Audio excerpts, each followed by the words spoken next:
Senator Bato, umiyak nang namaalam si Senator Zubiri bilang Senate President, pero bumoto rin pala para patalsikin ito? Kung kahapon ako po ay heartbroken, then po ako'y dumbfounded. Hindi ko mag-gets, hindi ko talaga maisip, hindi ko talaga mag-grasp.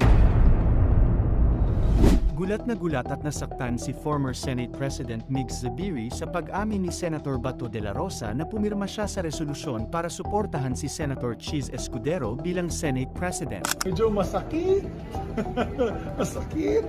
Do you feel Okay lang. It's okay because alam mo, bilang politician, ganun talaga ang buhay.